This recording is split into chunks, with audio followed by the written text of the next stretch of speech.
And with that, I'm going to turn things over to our first speakers.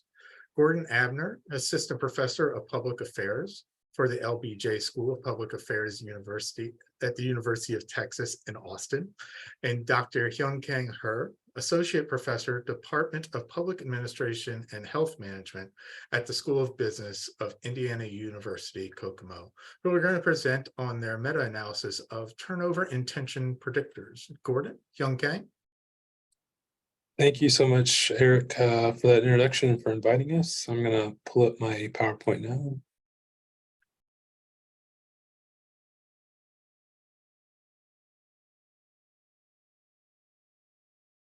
Let's see. All right. Can you see it okay? Awesome. All right. So I'm presenting along. My name is Gordon Abner. I'm presenting along with Dr. Hyunkang He, and the title of our presentation is What Makes Public Employees Want to Leave Their Job? And it's based on a paper we wrote that we published in an academic outlet, and then we published it into sort of general audience op-ed as well. All right, so I want to start with a quick presentation, overview of our presentation. We're going to talk about the motivation for the study, our research question, and methodology, results, and practical tips, and it'll be really quick. All right, so as you all know, high levels of turnover can have a number of negative effects for organizations. One, it could undermine the quality of services as the institutional knowledge is lost when people leave in high numbers. It can increase exhaustion among employees because you have fewer employees to do the same amount of work. It can also increase the cost of government services due to the cost of recruiting, selecting, and training new employees, which can get really expensive. And lastly, it can lead to reductions in funding. If an organization has lots of turnover, then legislators may use that as a reason to cut funding for that agency.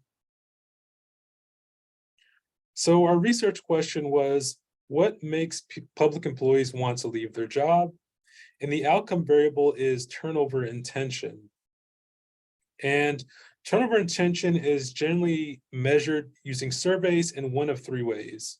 So the question might ask, are you currently thinking of quitting? Or it may ask something like, have you thought of quitting during a designated period in the past, usually about 6 months to a year? Or the questions may read as, have you or do you intend to search for alternative employment?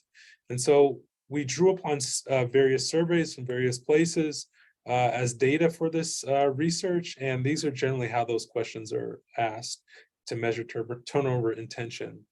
And it's important to note that we did not include internal transfers or retirements because those decisions are quite different than leaving an organization. So internal transfers and retirements were not included as data in this study because it touches on something different. We looked at a whole host of predictors of turnover intention, such as demographic characteristics, which include age, gender, tenure, supervisor position, work environment characteristics such as support from colleagues, support from supervisors, participation in decision-making, procedural justice. We looked at job characteristics such as exhaustion, role ambiguity, role conflict. We looked at HR practices such as training and development, advancement, promotion, pay and rewards. We looked at employee work attitudes and work motivation, such as job satisfaction, job involvement, organizational commitment, public service motivation. And lastly, we looked at some external factors such as job alternatives. So basically, what was their feeling about what their prospects were if they did leave the organization? And so all of those variables were included as predictors in this meta-analysis. And so next, I'm going to turn it over to Hyunkang for the methodology.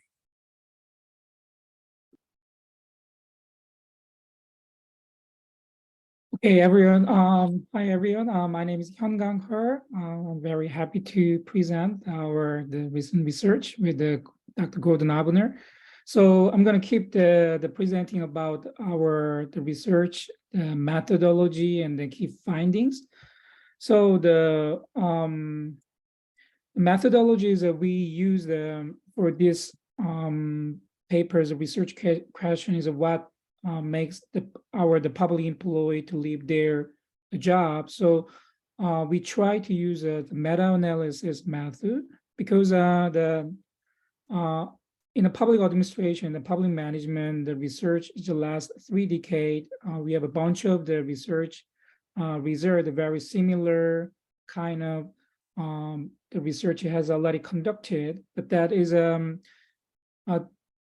sometimes that the study has some problem, like some sample size issue or some measurement error issue or there's some selection bias issue. So to fix those kind of issues, we try to using as a meta-analysis method, and then we try to aggregating the whole different type of the research result into this kind of the methodology, and then we try to find the more accurate, more the comprehensive the research result we try to find out.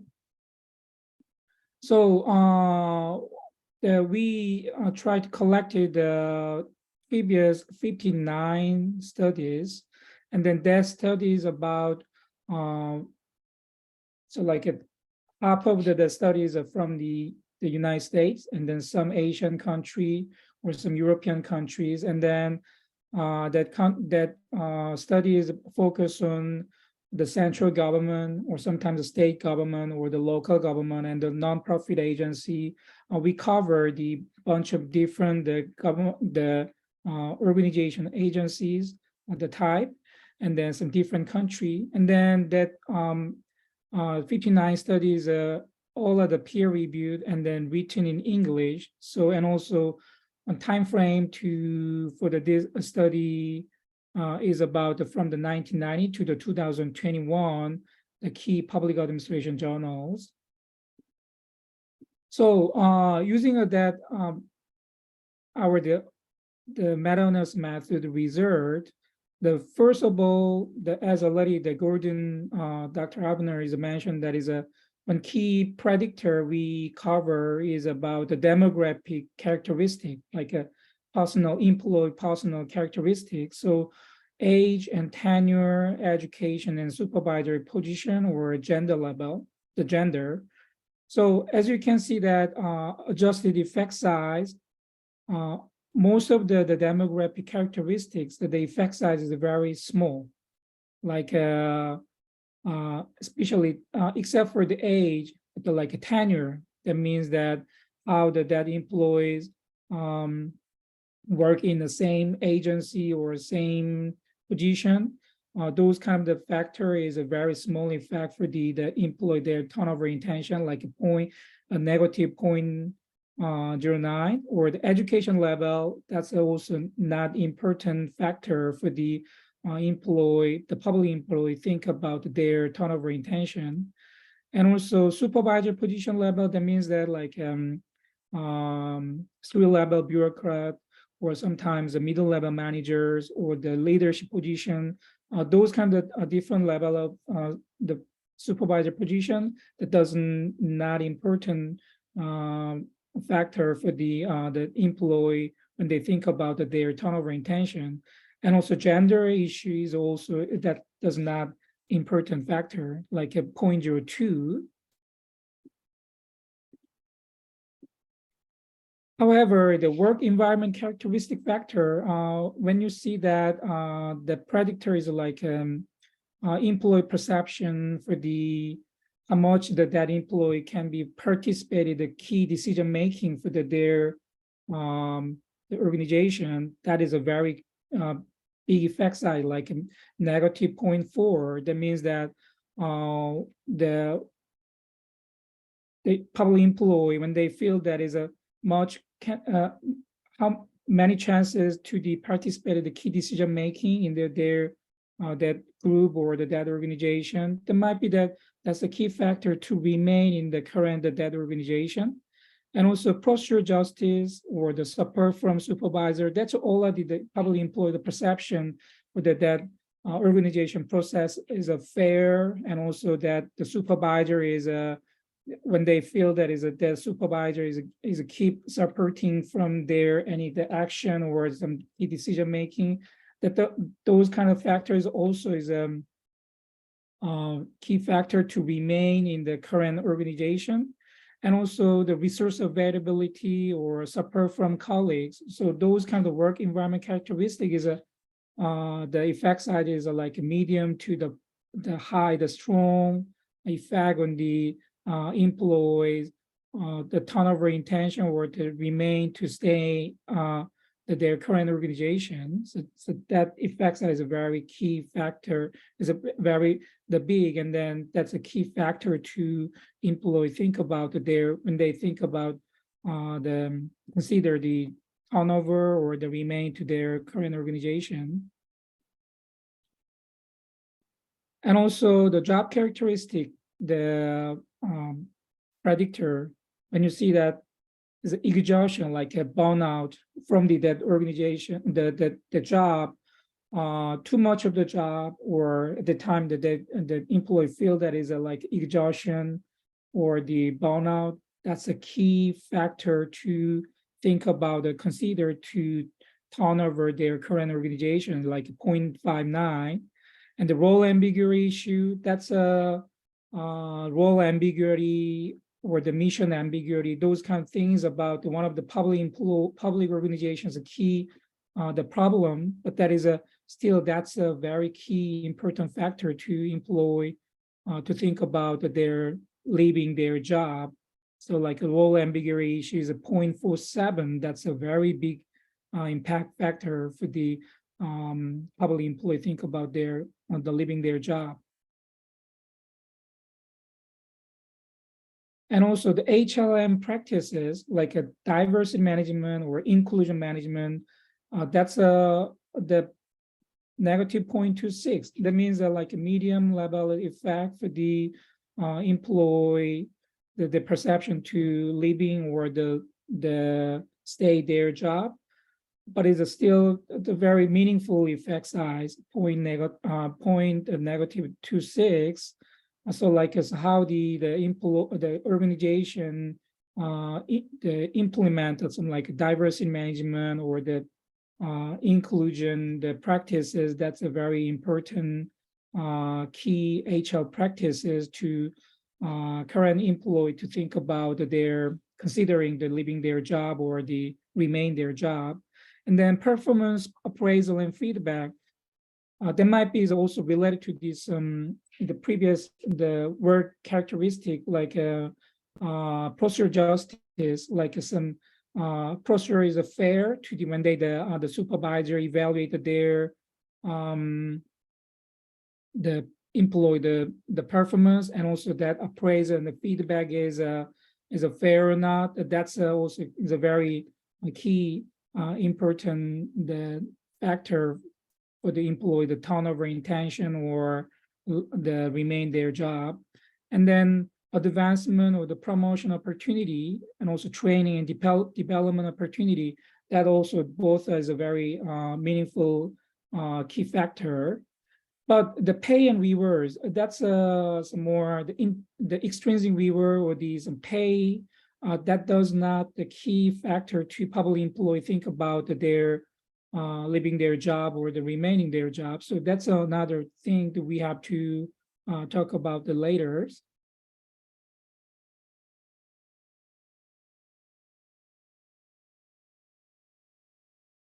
And then the work attitude or the work motivation. Yes, the job involvement or job satisfaction.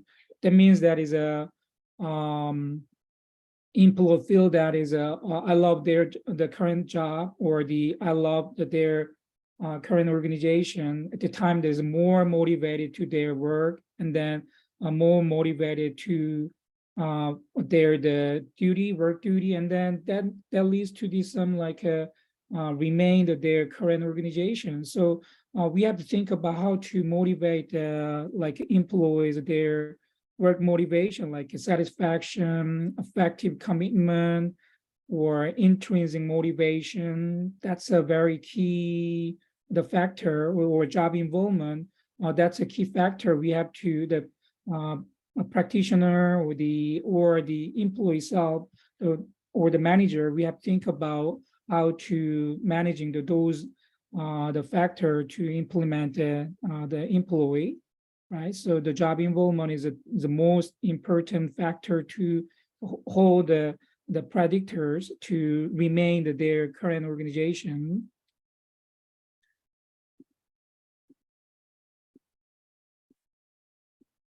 And then the job alternatives, that means that that means that if the employee feel that, well, outside of that public organization, when there is a good job offer or the good job opportunities out there, but that does not the important key factor to public employee to leaving their job or the remain their job, because that means that other except for the job alternatives that like some work motivation or some job characteristic or the work characteristic factor is more important, like it's pay or the job alternatives, that does not the key factor to publicly employed to leaving their job or considering to remain their job. So that's the key, the reserve from the meta-analysis is the reserve. So, and then the that's the summary about the effect size listed from the largest and the smallest. And so, like as I mentioned, there is one of the work motivation or work attitude is a job involvement is a most important factor to the public employee to consider the leaving their current job or the remain or some job satisfaction, effective commitment, and also work characteristic like a burnout or exhaustion or role ambiguity issue. And also the process matter is like a procedural justice. That's another key factor. However, the pay rewards or job alternatives is not a very small effect. And also the personal characteristic or demographic characteristic like age, education, and gender is a very negligible effect for the employees, public employee turnover intention thinking, right? So that's what we find out from the analysis. And then Dr. Abner will present about some practical point and policy implication from the research result.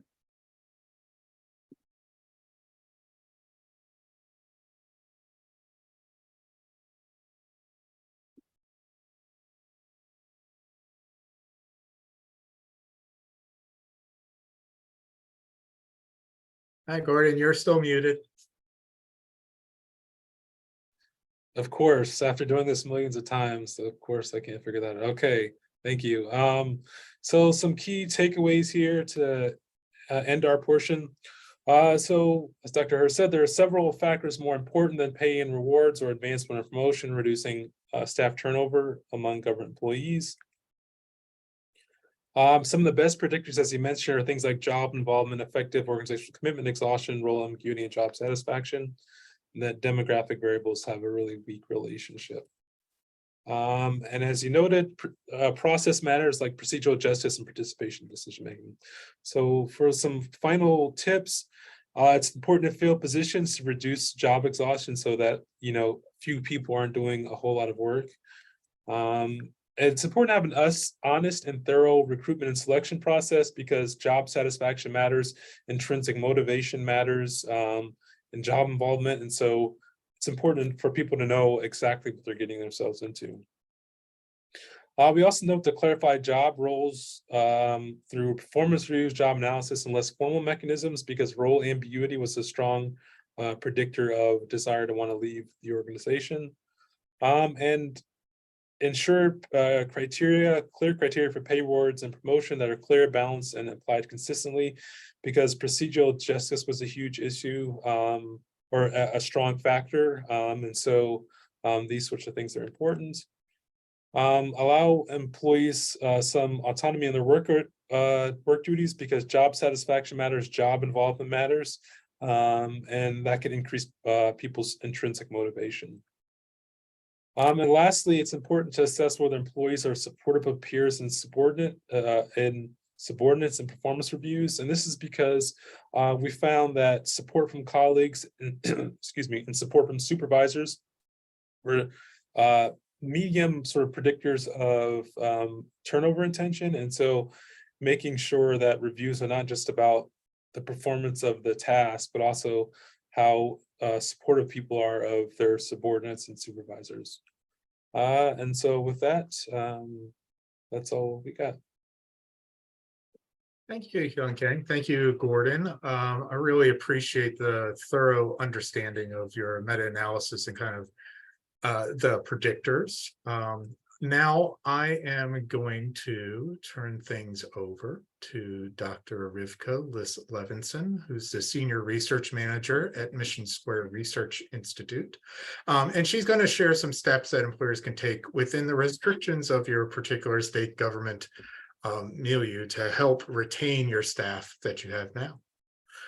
Rivka? Okay. Just getting everything set up here. Can you hear and see me okay? Okay, great. So hi, good morning, good afternoon, depending on where you're located. As Eric mentioned, my name is Rivka Liss-Levinson, and I'm Senior Research Manager at MissionSquare Research Institute. And I'm excited to have the opportunity to speak with you today about boosting public sector workforce recruitment and retention. So for those of you who may not be familiar with MissionSquare Research Institute, just to give you a little bit of background, we are a nonprofit, nonpartisan research arm within MissionSquare Retirement. We were founded in about 15 years ago by a number of government organizations and associations with the rather broad mission of helping states and localities become excellent employers so that they could attract and retain a talented workforce. And we mainly do this through our research, which covers three topic areas. One is retirement benefits.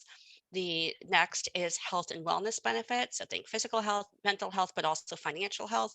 And the third is workforce demographics and skill set needs. And so, of course, a lot of what I'll be talking about today really focuses on that third bucket, although it'll touch on the other two as well. And before I get going on some strategies for bolstering recruitment and retention, I just want to mention that all of the information, the studies that I'm mentioning in today's presentation are free and publicly available on our website. So I would encourage you to visit missionsq.org/research institute. We'll have that up at the end as well. And I imagine you'll be getting the slides, so you can also just click on hyperlinks. And I would also encourage you to sign up for the e-news. We have a monthly e-newsletter so that you can find out what's coming up next from us. So, but let's get into the meat and potatoes here, what you guys really want to hear about, which are strategies to bolster recruitment and retention. And thank you, Gordon and Hyunkang. I really appreciate your presentation. We have found a lot of consistent results in our surveys. We've been doing some surveys since the beginning of the COVID-19 pandemic on employee morale, recruitment, retention, financial concerns, et cetera. And we're finding large numbers of people who are considering leaving their organization in the public sector, and for many of the reasons that you mentioned. So really very consistent with kind of the national results that we've been seeing. But let's talk about how public employers can help fix this. So one is increasing compensation. So much like in the movie Jerry Maguire, from when we talk to our employees, what we hear is show me the money.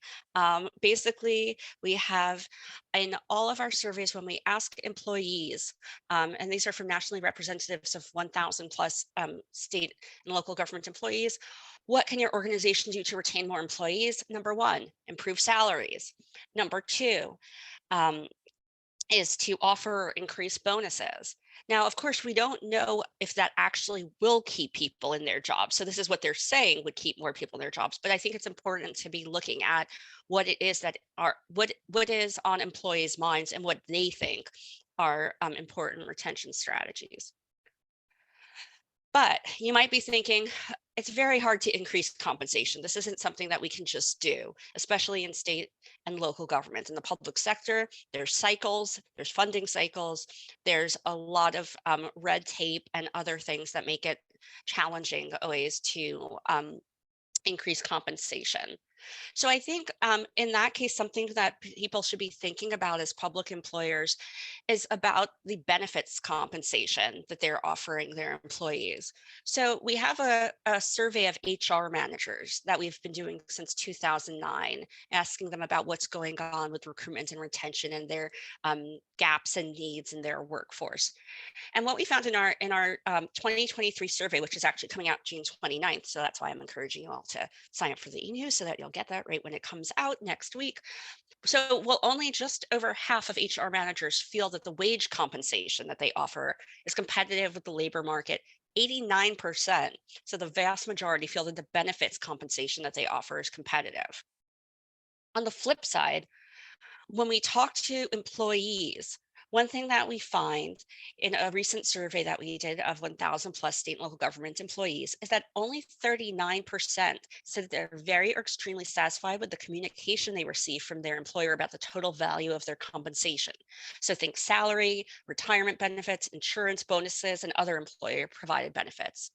So one thing that employers can really do is focus on the total value of the compensation package that they're offering, because that's really an area where the public sector has a competitive advantage over the private sector in the terms of the total compensation that's being offered. And I think that sometimes not enough is done to show to employees the full range of benefits that they're being offered. So next, show appreciation and recognition. So interestingly, this is the same graph that I just showed you about 2 or 3 slides before when we asked what what organizations could do to retain more employees. And something that I think is really notable is that while salary and bonuses were numbers 1 and 2, the third most popular response was showing appreciation and recognition for employees and the work that they do. And this can take many forms. So I have some examples on the right-hand side of this slide. So this could be providing more flexible work schedules, acknowledging individuals at team meetings, writing personalized thank you notes. It sounds crazy, but people actually really like getting personalized thank you notes since people do not get much mail that's not spam or bills. Highlighting employees who have gone above and beyond, particularly in light of the COVID-19 pandemic and the struggle that many public sector employees have had kind of these additional responsibilities and burdens on them, highlighting the work that people have done and showcasing that work to the wider community. I think that can have a really strong impact in terms of people feeling valued and appreciated. So the third recommendation that I want to talk about is providing financial wellness resources. So we've been doing a line of research for about 5 years now at the Institute about financial literacy programs in public sector among public sector organizations. And in a survey that we conducted at the end of last year, one of the findings was that only 40% of survey respondents, again, this was another nationally representative survey of 1,000 plus state and local government employees. Only 40% said that they're currently being offered a financial literacy or financial education program. Now, the good news is that this is actually up from 29% when we did the same survey in 2019. So this is something that's on the rise. But I think something that's pretty interesting is when you go all the way to the stat at the right, we see that 67%, so 2 in 3 of non-participants and those without a program, say that they'd be likely to participate in a financial education or literacy program in the near future, or if they were offered one. So here we're really seeing the gap between what is being offered by employers and the needs of employees. And one of the things that financial literacy programs can really do is help people better manage their finances, as we saw people are concerned about compensation. So it can help people with understanding better things like retirement, investments, budgeting and planning, et cetera. So when we think about what the benefits are of financial literacy programs, so first of all, 2 in 3 of those that we surveyed who have participated in financial literacy programs were very or somewhat satisfied with the program. When we asked more specifically about the impacts that the program has had, we see that 68% said that the program has led them to make changes to their financial behaviors. 62% said it's bolstered their overall financial health. 6 in 10 said it's made them less worried about finances and more productive at work. So here, of course, we're seeing that the benefits of financial wellness programs are for employers and employees alike. And similarly, more than half said that it has improved their general morale at work participating in financial literacy programs. So fourth recommendation is prioritizing employee mental health and well-being. And certainly, as we saw from Gordon and Hyunkang's presentation, exhaustion and burnout seem to be very high up on the list of predictors of turnover. And so one thing that we are seeing, especially after the past few years of the pandemic, is that employees are stressed, burned out, and anxious while at work. So as I mentioned, since 2020, early on in the pandemic, about every 6 months, the Institute has been conducting a survey on morale, financial concerns, recruitment, retention, and we ask employees how they're feeling about their job this year. We see that while there's equal parts positive and negative sentiments overall, the top two responses that we see are stress and burnout fatigue, and pretty close behind at number 4 is anxiety. So the graph on the right-hand side shows a time series of what we've been seeing since we first started doing this survey in May of 2020. And while the numbers for these negative emotions are down from their peak in October and November of 2020, they're still high and still an area where employers need to be thinking about what they can do to help employee mental health and well-being. And so one thing we see, and this again is from our workforce survey of HR managers, when we ask what they're offering to currently and to encourage employee retention and development. So 91% say that they're offering employee assistance or EAP programs. And that's really great.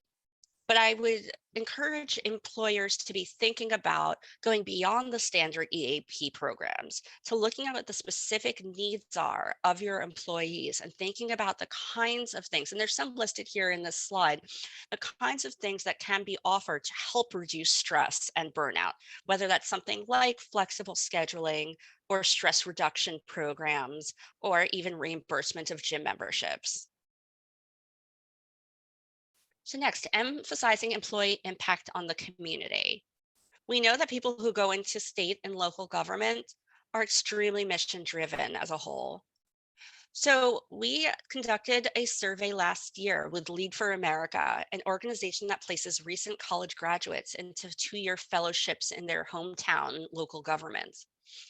And we did a survey of applicants to this fellowship program, over 100 applicants.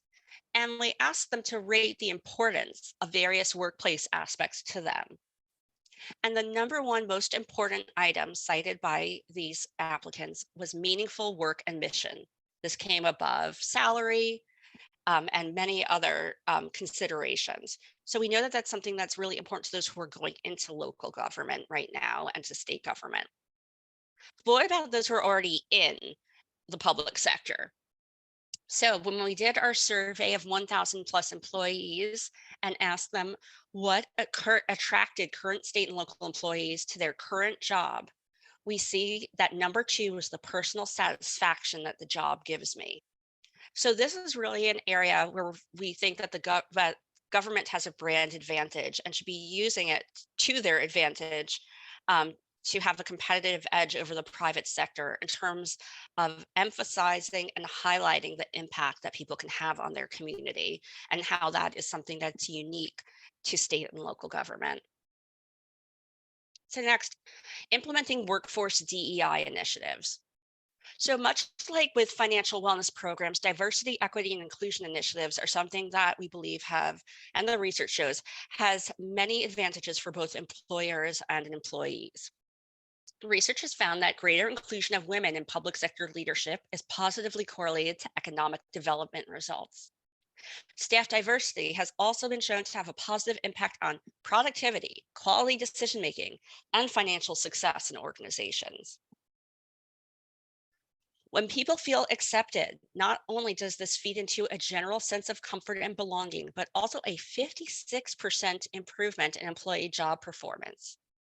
Conversely, when people do not feel included or accepted, this can lead to feelings of isolation and wanting to leave. So research shows that almost 10% of LGBTQIA+ employees have left an employer due to feeling unwelcome at the organization.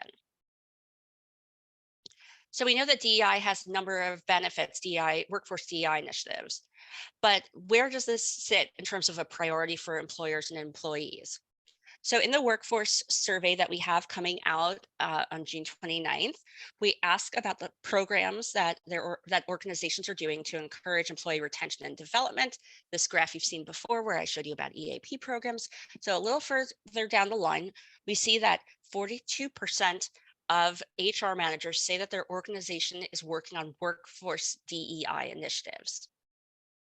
Now, what's really interesting though, is we have a survey that's going to be coming out this fall where we decide to just focus on those ages 35 and under in state and local government.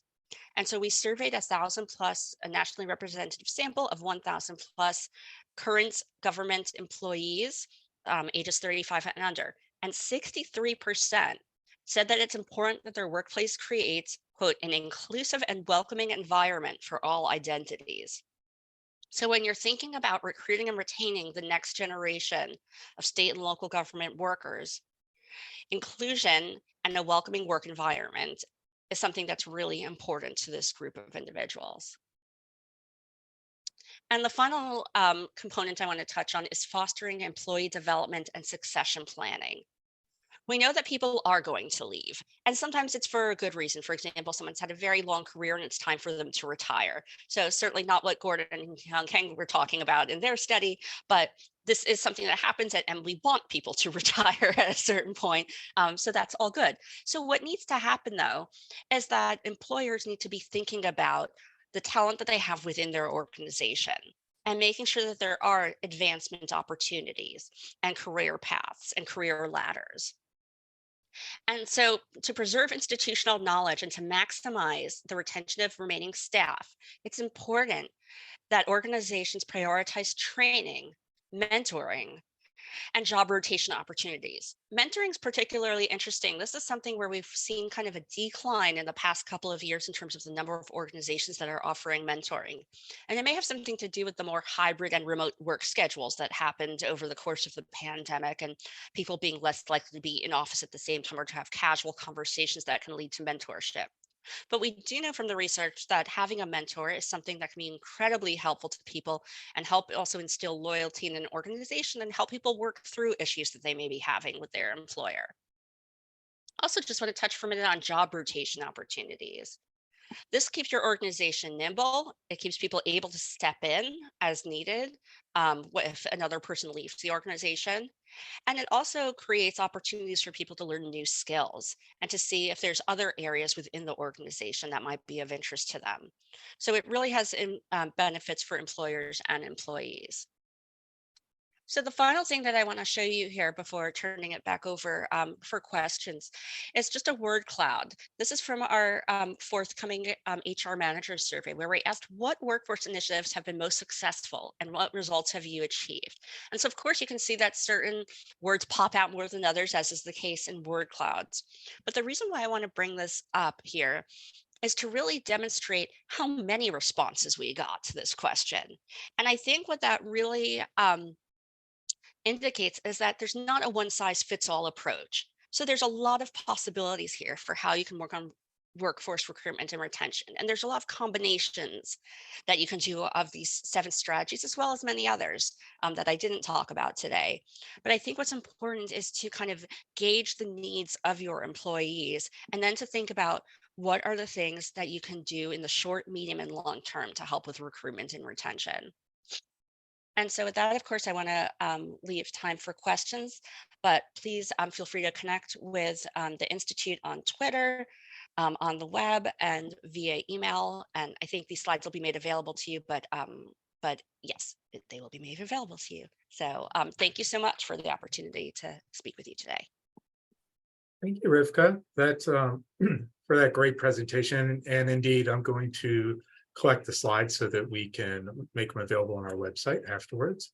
I'm going to bring Gordon and Hyunkang back so that we can get into our Q&A session.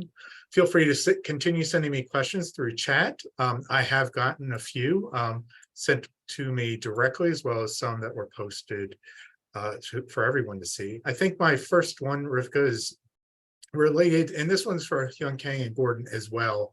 But the question is, there seems to be a discrepancy between the two presentations on the importance of compensation.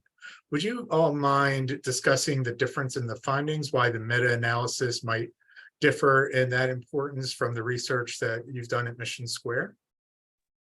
Yeah, so I think it's an interesting thing, and I obviously noticed that as well when Gordon and Hyunkang were giving their presentation. And I think there's a couple of things to be thinking about.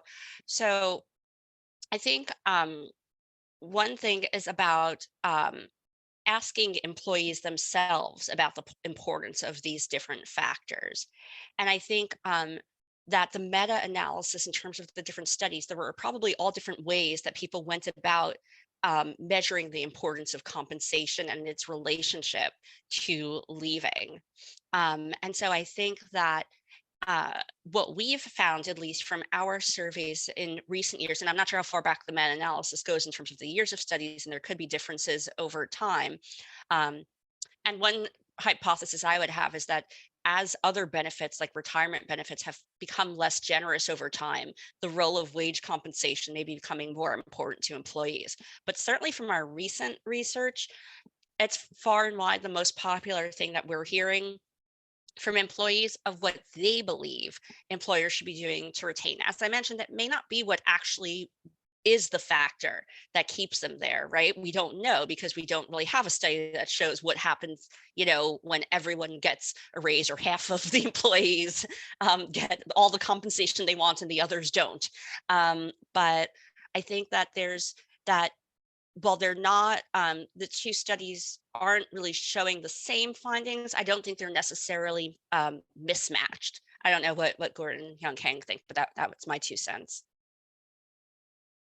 Go ahead, Hyunkang. Yeah, I agree with their argument. And then one of the big reason there is some discrepancy about like a pay issue or the record that finding is about the survey, the public employee or the state or the local government employee think about the pay issue or the benefit or the pay issues are very important for their job. I think that's the big reason is from the time factor that's a surveys from the COVID period, right? But is the meta-analysis from the time period from the 1990 to 2021, but that is most of the article is before COVID time. So during the COVID time, the most of the public or private sector employee think about the financial issues, a very important key factor to their organization. But that generally the meta-analysis that's a over capture about the public employee, the perception about their turnover intention. So the time period, the survey or that study, that's a key reason, the big difference about the findings. So, but that is generally, I think, is most of like a DEI or some the training and development or some other thing is a very similar the finding from the both studies. So yeah, that's that we have to more digging out to the study about like what about the big difference at the COVID time or the before and after the public employee, the perception changes about their turnover intention. So yeah, that's a future the study that we have to think about that. Yeah. Go ahead, Gordon. Yeah, one thing that I'm glad we've done this because we've had this contrast because I think it brings out, at least in my mind, if somebody would say, what would make you happier in their job? Number one would be paying me more. I think most people would do that. And I think that makes a lot of sense. I think ours it's linked to satisfaction, but not quite satisfaction. We're measuring turnover intention. And so because public employees want to do a certain thing, improve the public good in a certain way, it's not always necessarily easy to go find another job that does the similar thing that pays more. And so first of all, I don't think Hyunkang or I would say that public employees should be paid less. We definitely think they should be paid more.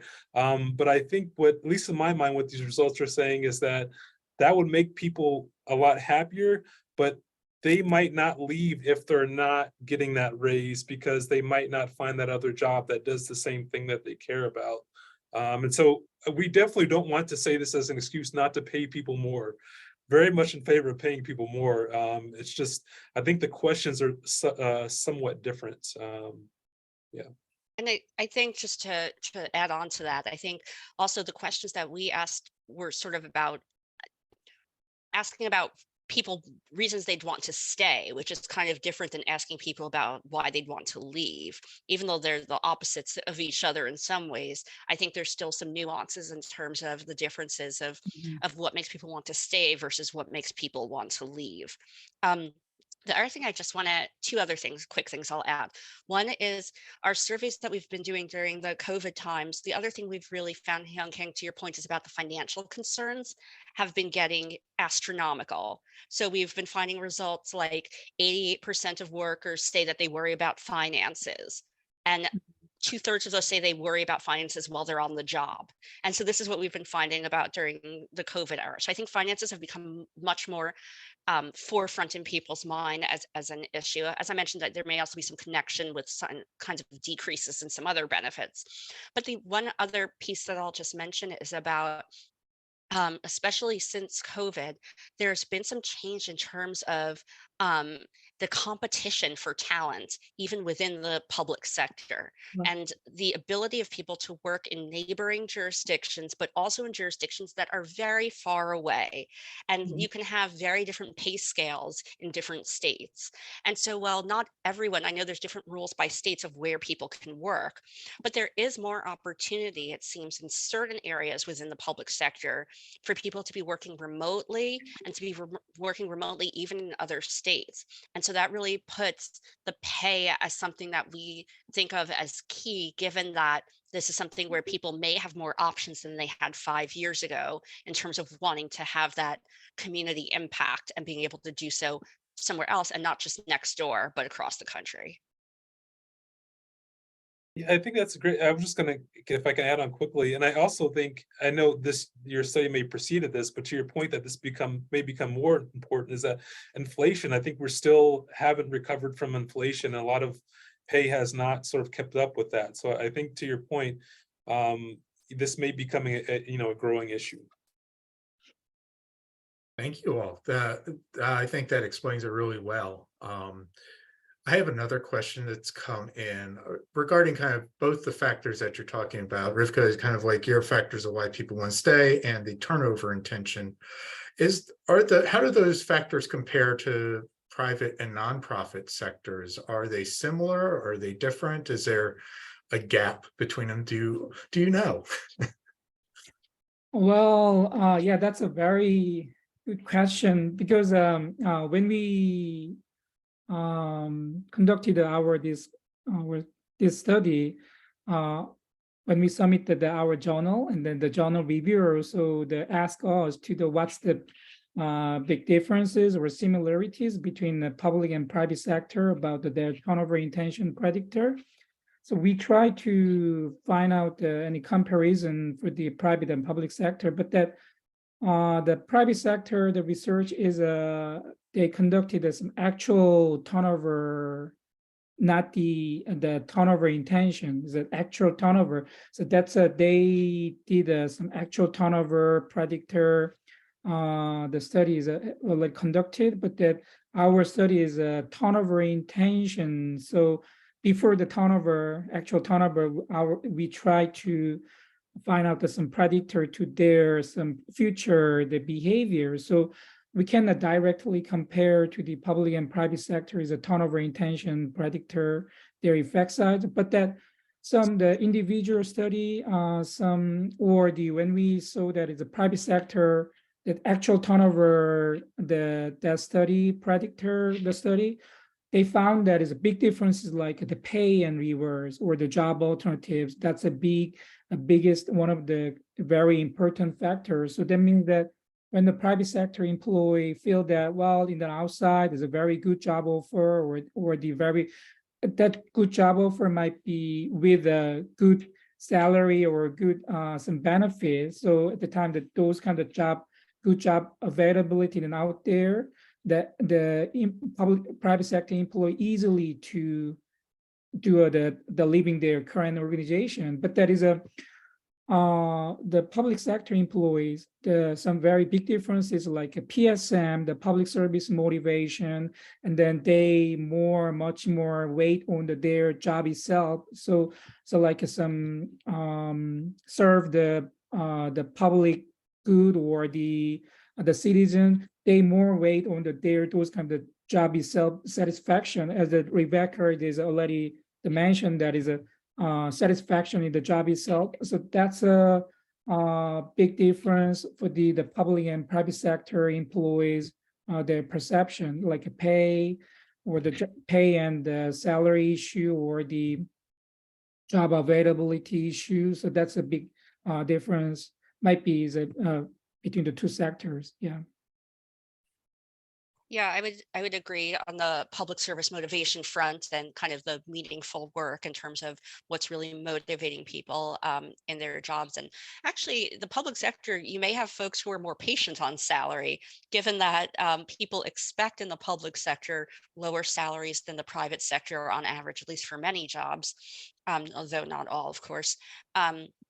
And that there's this idea that, well, the pay may not be very high, there's a lot of other benefits like job security and the other kinds of non-wage compensation benefits that are offered. So I think that you may find some differences in terms of the private sector, and people, if they're not happy with their salary, it may be that they just get up and go, versus public sector, people may have more things that are keeping them there. So I think that actually goes back to the earlier discussion that we were having on pay and some of the differences there.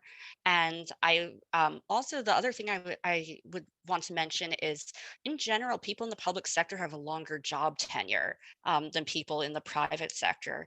And I think where that really plays a role is it sort of where I was talking about succession planning and things like that. And there's really a very strong need in the public sector, probably more so even than in the private sector, to be thinking about what are you going to do when you're expert of 25 years in this subject area.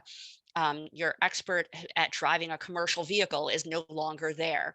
And so being able to have a plan in place. And I think that sometimes because of the job security that there is in the public sector, people maybe pay less attention to the needs for that agility and being able to kind of do the succession planning. But it's really key in the public sector because people, well, they stay longer than the private sector, they're still moving. And certainly younger workers are not necessarily going into public sector careers with the idea that this is a lifetime career. It may be a stepping stone or a stop on their place.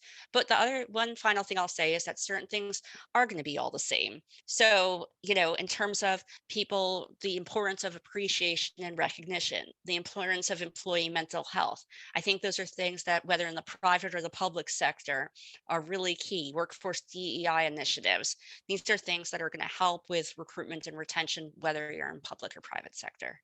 Great. Thank you. I think we have time for one more question. I find this question that we got very interesting, especially the way they phrased it.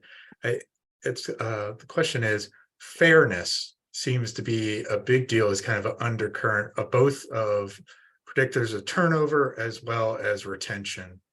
And goes on to say, as an executive director, are there ways that I can make our agency more fair for my staff without changing the statutes and stuff that I have to play with within state government? So I can start off with one thing. I think it's challenging. One of the things that we're seeing, which may or may not be a huge issue for those on the phone today on today's webinar, is parity in terms of remote work in the public sector. That's something that we're seeing across the board. When we look at all public sector industries, there's a lot of problems that people are finding in terms of some people being able to do remote work or hybrid work versus other professions where you cannot.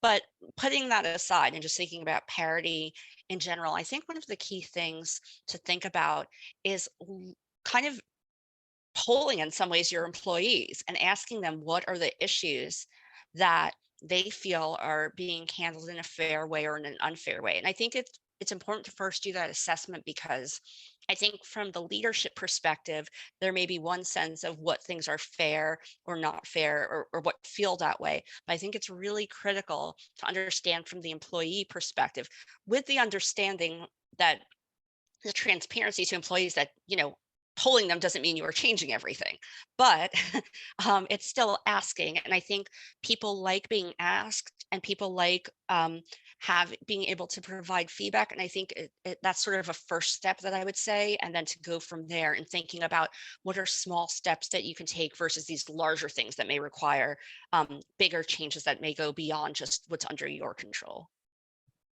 Thank you, Rivka. Gordon, Hyunkang, do you have anything to add, particularly related to like turnover intention and what you've been seeing?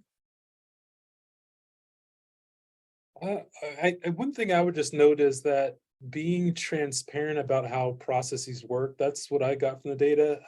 And we looked at talk about advancement and promotion. How do you advance? How are you promoted? And is that process transparent? Is pay, how people are paid, and whether they receive bonuses, is that transparent? And I think in part, I think it goes back to Rivka mentioned before about sometimes people don't even know all of the benefits that they get from being in an organization. And I think a lot of times that's unintentional, right? It's in some rule book somewhere that somebody did one time.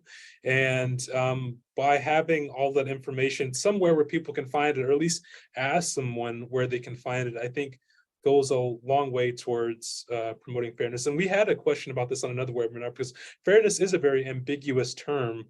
So I really like the question. Hopefully that response was helpful. But. Great.